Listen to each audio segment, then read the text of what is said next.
Istilah dalam politik tidak ada kawan yang abadi. Tidak ada lawan yang abadi. Yang ada adalah kepentingan pemirsa. Nah, apakah itu benar pemirsa? Ya nggak tahu. Itu mungkin bisa dijawab dari realita-realita terjadi. Bahkan juga kontestasi yang memanas. Tapi usai kontestasi, rujuk lagi, romantis lagi. Itulah yang kita bahas. Mengingat siang hari ini ada pertemuan yang luar biasa. Kita tidak tahu apakah berjarak atau tidak ya antara Ketum Partai Nasdem, Surya Paloh dengan Prabowo Subianto. Ayo kita bahas di malam hari ini. Di Studio TV One sudah hadir pengamat politik kita Mas Nyarwi Ahmad. Selamat malam. Assalamualaikum Mas Nyarwi. Malam, Assalamualaikum. Ya, lewat sambungan Zoom saya akan menyapa dua narasumber kita, yakni adalah Mas Hermawi Taslim, Sekjen Partai Nasdem, dan juga Bang Daniel Azhar Simanjuntak, Jubir Prabowo Subianto. Selamat malam, Assalamualaikum Bapak-Bapak. Selamat malam. Assalamualaikum. Oke, saya pertama kali ingin ke Sekjen Partai Nasdem terlebih dahulu pastinya. Mas Hermawi Taslim, boleh dong diceritakan. Tapi jangan diceritakan apa yang disampaikan kepada rekan media, tapi mungkin di balik-balik layar. Ngomongin apa ya Pak Surya Paloh dengan Pak Prabowo ketika bertemu dua mata gitu. Apakah membicarakan mengenai kontestasi yang kemarin sempat memanas, rencana ke depan berkoalisi, Mas Hermawi Taslim? Ya, jadi pertemuan tadi itu tidak ada pertemuan empat mata.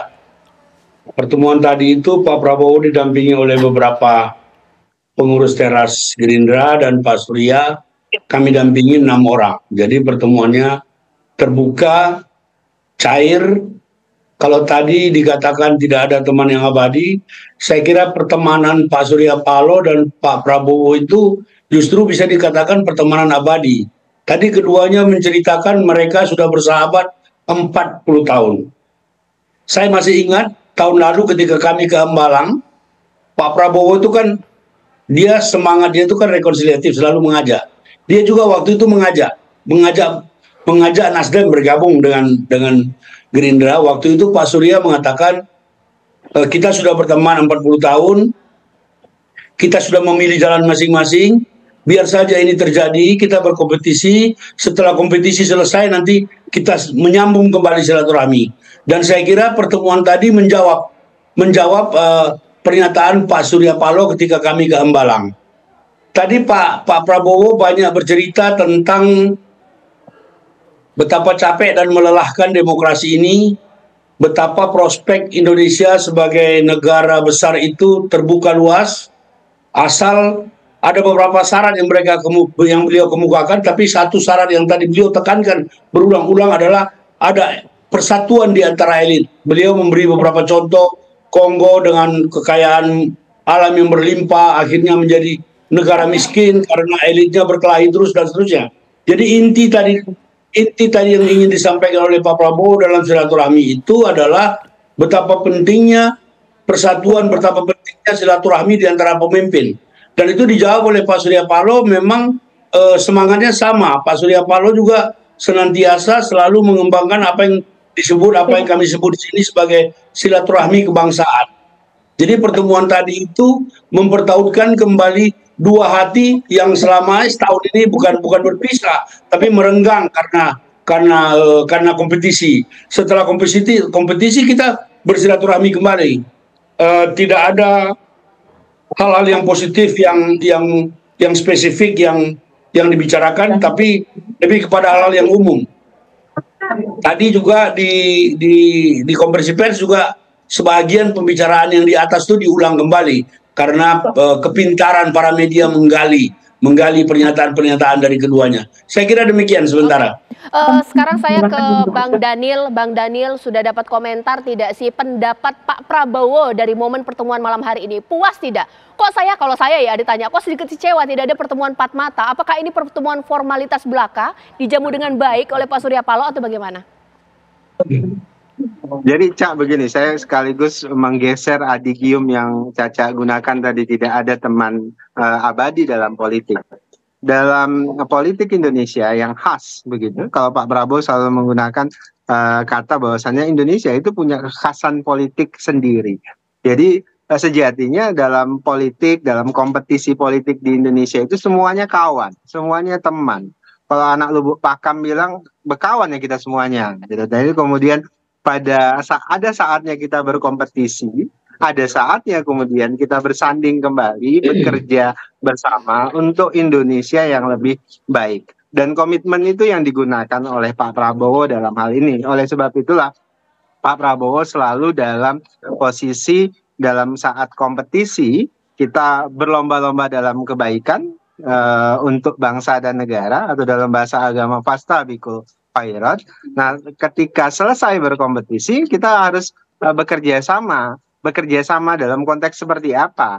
Kita bersepakat apakah bersama-sama di dalam pemerintahan atau kemudian salah satunya membantu di luar pemerintahan, misalnya sebagai watchdog, sebagai orang yang terus mengawasi kerja pemerintahan. Nah, dalam konteks Pak Prabowo dan Pak Surya Paloh, atau yang lebih luas Gerindra dan Nasdem, dari banyak pertemuan yang sudah dilakukan sebelum Pilpres dan Pileg, yang dibicarakan selalu itu. Artinya kita bersepakat untuk mendorong Indonesia lebih maju.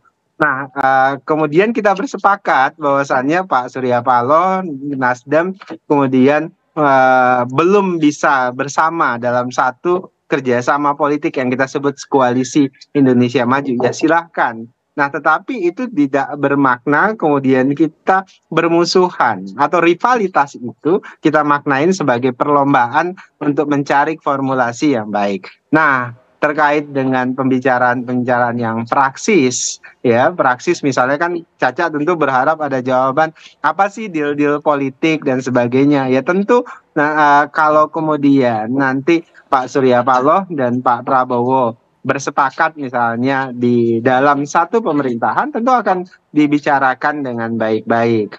Nah, apakah nanti bersepakat Nasdem di luar pemerintahan dan Gerindra bersama dengan partai yang lain bersama di dalam pemerintahan, ya tentu tetap dibicarakan dengan baik-baik pula. Jadi apalagi tadi juga disebutkan oleh Bang Taslim, Pak Prabowo dan Pak Surya Paloh ini punya hubungan yang sangat panjang dan lama sekali, dua-duanya saling kenal. Kalau bahasa bisa bicara lo gua, atau kalau aku, kau dan sebagainya, biasanya mereka bisa bicara dengan cair seperti itu, Ca. Jadi kita berharap politik Indonesia itu secair itu dan sesupel itu dalam konteks hubungannya. Oke. Salahkah Mas Nyarwi ada gium politik matakan tidak ada kawan atau lawan yang abadi? Jadi momen seperti ini biasa kalau usai dari kontestasi politik Pilpres, begitu? Ya, karena kita kan melihat politik dari kacamata yang keras, maka muncul ada gium itu. Ya. Tapi yang dibicarakan oleh tadi Bung Daniel Azhar maupun Pak Hermawi Taslim itu kan dari kacamata elit ya sebenarnya. Yang saya lihat ya, ini kalau katakanlah ini kan kunjungan berbalas ya. Ketika Pak Surya Paloh sebelumnya itu termasuk partai Nasdem, ini partai yang pertama kali menyatakan menerima itu hasil Pilpres. Ada 4 pernyataan ya.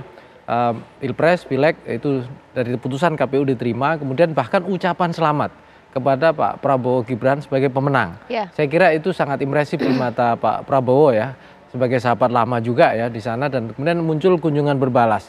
Nah, ini menurut saya, apakah pertanyaannya ini menunjukkan gejala penguatan ke arah koalisi, artinya bergabung gitu ya? Indikasi itu ada, tetapi ini lebih kepada yang muncul di kita sebagai orang yang melihat dari luar, itu adalah wujud koalisi narasi. Apa itu? Jadi kalau kita lihat kedekatan narasi dari Pak Prabowo maupun Pak Surya Paloh itu terjadi. Ya, ketika pertama ucapan ya menerima dan memberikan ucapan selamat kepada Pak Prabowo, Pak Surya Paloh itu mengatakan pentingnya ya persatuan di atas segalanya ya, bahkan ada di dalam diskusi dengan wartawan itu bahkan pun di atas hak angket sekalipun ada statement seperti itu. Nah, tadi juga saya lihat gitu ya, ucapan dari yang dipertegas oleh Pak Prabowo tadi di highlight oleh Pak Hermawi Taslim itu salah satunya adalah menekankan kenapa persatuan di lingkaran atau di kalangan elit itu dibutuhkan, karena untuk mengawal ide-ide besar bagaimana membangun bangsa ini itu dibutuhkan semacam titik temu dari para elit itu. Nah, di sini tadi Bung Daniel memperjelas apakah pertanyaannya itu dengan cara, ini kan masalah cara, apakah caranya adalah masuk dalam barisan pemerintahan eksekutif gitu, atau mengawal bersama-sama tidak harus masuk di sana, tetapi kemudian menjadi bagian dari check and balances di parlemen. Yang poin ini itu juga disampaikan oleh Pak Surya Paloh ketika dalam konferensi pers memberikan selamat kepada Pak Prabowo Gibran di situ. Oke, sesaat lagi saya akan tanya kepada Pak Hermawi Taslim karena di hari yang sama pertemuan Prabowo dengan Surya Paloh, tapi juga hari ini buka puasa antara tim pemenangan Anies Amin di Nasdem Tower. Apa jangan-jangan Anies bertanya kepada Partai Nasdem, jadi Nasdem keluar koalisi gabung kepada Prabowo Gibran? Saya nggak tahu, nanti saya akan tanya kepada Mas Hermawi Taslim usai jeda berikut.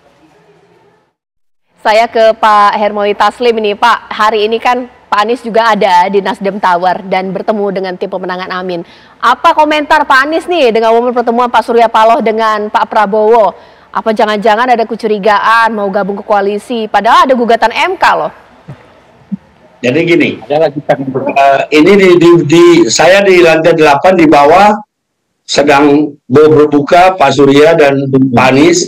Saya sebenarnya di meja yang sama, tapi karena lagi Zoom sama Anda, jadi saya nggak bisa. Kalau saya mau jelaskan dulu ya, kemarin ketika tim Amin mendaftarkan gugatan di MK, itu 12 lawyer Nasdem ikut bersama, tercantum dalam kuasa bersama tim Anies dan tim Amin. Jadi dalam statement yang dibacakan oleh Pak Surya, beliau mengakui mengakui keputusan KPU, tapi upaya-upaya kami untuk mencari keadilan dan kebenaran tidak akan pernah berhenti. Kami terus bersinergi dengan media, dengan para guru besar, dengan para aktivis dan civil society untuk bersama-sama membangun demokrasi yang lebih baik. Itu menjadi satu kesatuan. Nah, mengapa kita ikut ke MK? Justru karena ada putusan KPU. Kalau tidak ada putusan KPU, nggak ada yang bisa ke MK. Begitu kan? Kita sekarang menggugat keputusan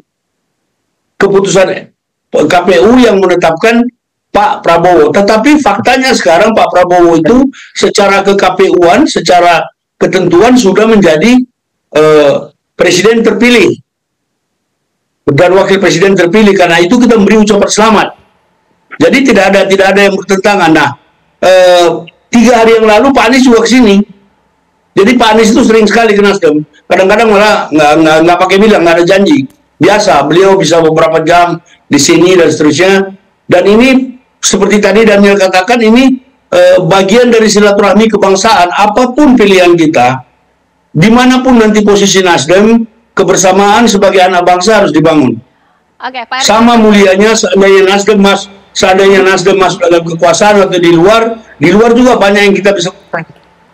Pernyataan Pak Surya waktu konferensi pers sama dengan menjawab pertanyaan wartawan tadi. Jadi Nasdem ini mau ikut Pak Prabowo dalam kabinet apa di luar? Pak Surya mengatakan peluangnya masih 50-50. Kita masih punya waktu 7 bulan untuk memikirkan, untuk melihat dinamika, untuk bertanya, dialog, mendengar dari konstituen kita, mendengar dari 2000 sekian ratus anggota DPRD Nasdem dan seterusnya. Jadi pertemuan tadi itu tidak apa-apa. Pak Taslim, kok 50-50? Bukannya Pak Surya Paloh ini dukung Anies, tinggal dong Pak Aniesnya? Tadi sudah, ini kan kompetisi sudah selesai. Kita ini tidak, kompetisi sudah selesai, iya kan? Pemilu sudah selesai. Saatnya kita bersama membangun bangsa. Itu pemikiran negarawan yang paling hebat. Ya kan? Masa perbedaannya masa setelah pertandingan masih dibawa kemana-mana? Ya. Jadi kita berpikir kepentingan yang lebih besar, kepentingan bangsa dan negara. Bang Daniel, saya juga bertanya-tanya dalam hati, ini luar biasa ya Bang Daniel ya. Bukan Pak Surya Paloh menyambangi kediaman Kertanegara Pak Prabowo. Pak Prabowo sendiri yang datang ke Nasdem Tower. Ini maksudnya apa? Apakah karena seorang kenegarawan, seorang Prabowo Subianto yang datang ke kubu kandang lawan? Atau jangan-jangan takut karena gugatan MK? Atau karena juga Nasdem yang paling gampang digoyang untuk masuk ke koalisi? Dari sikap Pak Prabowo itu salah satu yang menunjukkan kepantasan Pak Prabowo itu sebagai Presiden Republik Indonesia.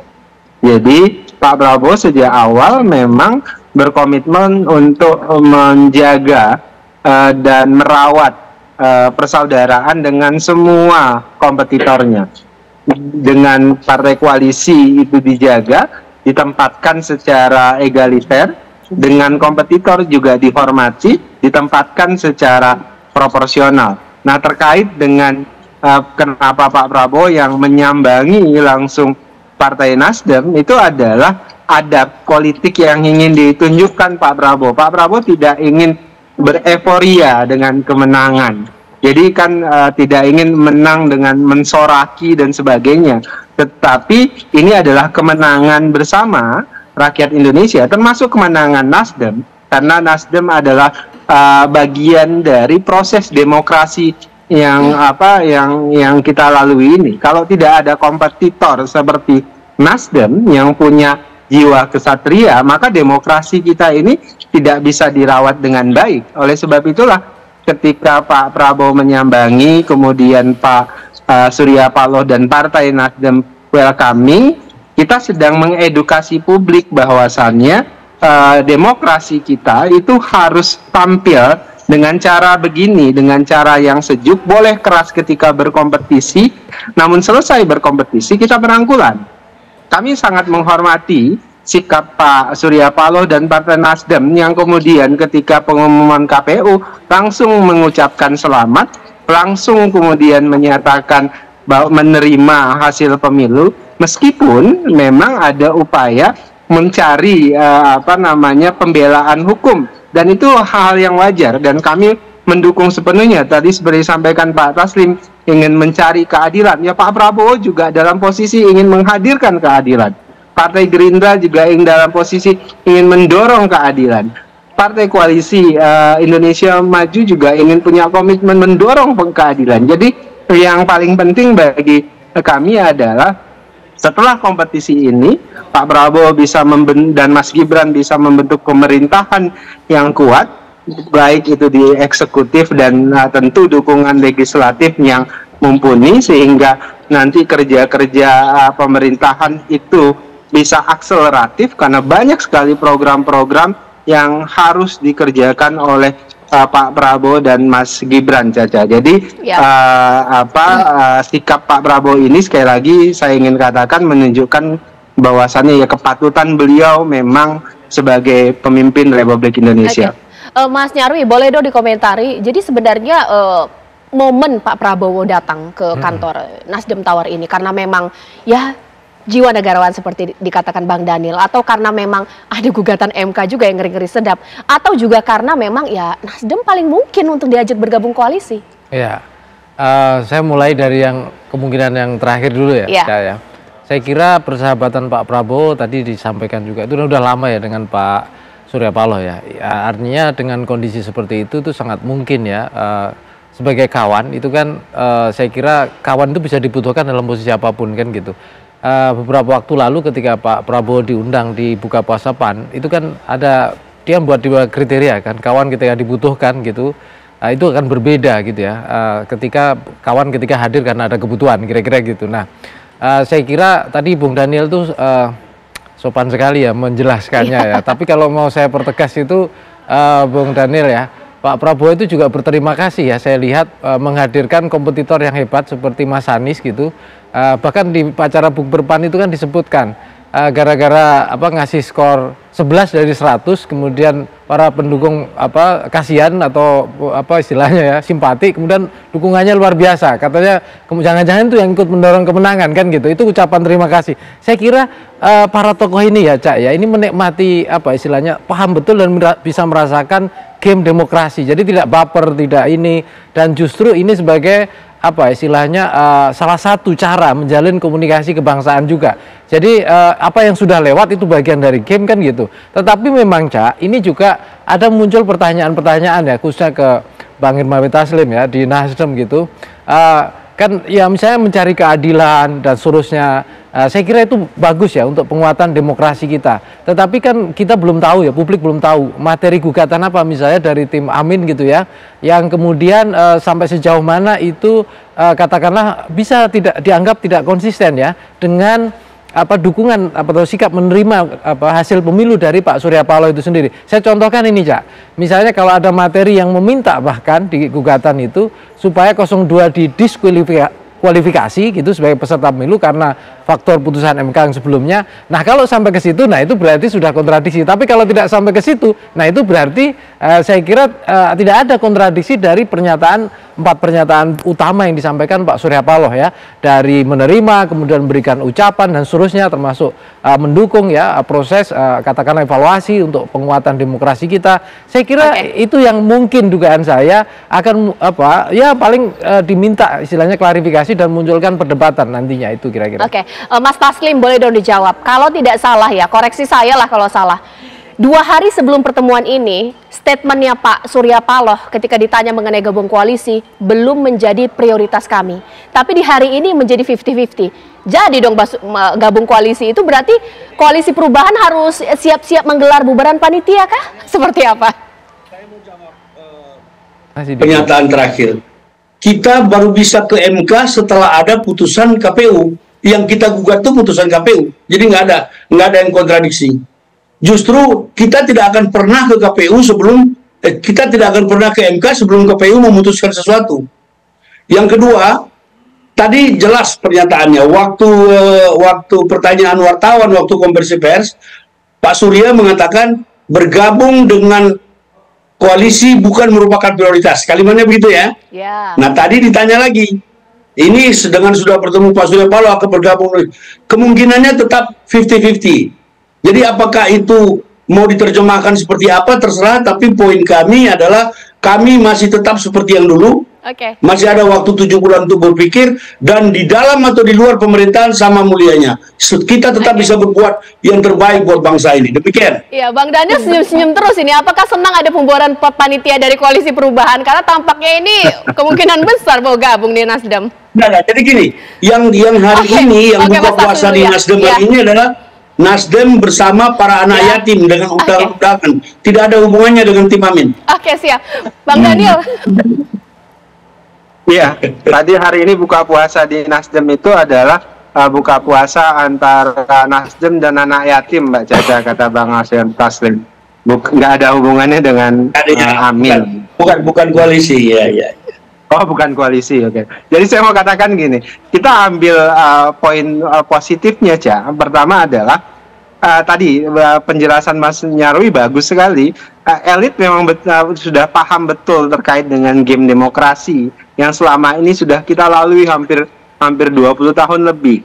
Jadi proses edukasi terhadap elit itu sudah luar biasa. Artinya kalau istilah Pak Prabowo, there is no personal feeling dalam konteks demokrasi, dalam konteks kompetisi demokrasi. Nah, tinggal bagaimana sikap para elit ini itu disebarkan, diturunkan di grassroots. Nah, ini jadi PR kita semuanya. Jangan sampai kemudian kompetisi demokrasi atau kompetisi politik itu kemudian nanti dirubah menjadi kompetisi ideologi, bahkan ada yang menjadikan itu jadi kompetisi akidah. Itu yang paling berbahaya. Nah, oleh sebab itulah ketika sikap elit agak cair, bahkan bukan agak cair dan sangat cair, itu akan membantu grassroots atau akar rumput rakyat kebanyakan untuk melihat politik itu sebagai kompetisi berlomba-lomba dalam kebaikan, atau bahkan mereka akan menyebutkan berlomba-lomba untuk berkuasa tapi kemudian bekerja maksimal untuk rakyat. Harusnya dalam posisi itu. Nah, oleh sebab itulah menurut saya sikap Pak Prabowo, sikap Pak Surya Paloh yang hari ini ditunjukkan kepada publik itu adalah modalitas penting bagi pendidikan politik kita ke depan, supaya politik kita itu tidak isinya suram-suraman, isinya mengkafir-kafirin dan sebagainya. Isinya itu harus jadi kompetisi persahabatan. Harus dalam posisi seperti itu, Cak. Nah, nanti apakah secara praksis Nasdem itu bergabung dengan pemerintah, dalam hal ini Pak Prabowo dan Mas Gibran, atau tidak, itu hal yang berbeda. Walaupun saya punya keyakinan tentu chemistry-nya Nasdem, chemistry-nya Pak Surya Paloh itu lebih banyak hari ini itu ke Pak Prabowo ketimbang ke Pak Anies, sepertinya kira-kira begitu. Baik, terima kasih Bang Daniel, terima kasih Pak Taslim, terima kasih Mas Nyarwi. Ya, kita tunggulah. Ini juga politik Indonesia, pemirsa. Kalau elitnya guyup, sudah biasa. Yang nggak biasa dan nggak boleh kalau dibawanya gontok-gontokan. Karena ternyata setelah Pilpres gabung-gabung juga, pemirsa. Tapi kita tunggu nanti bagaimana gejala politik selanjutnya. Sesaat lagi, sejumlah informasi lainnya masih akan kami kabarkan untuk Anda hanya di Apa Kabar Indonesia Malam.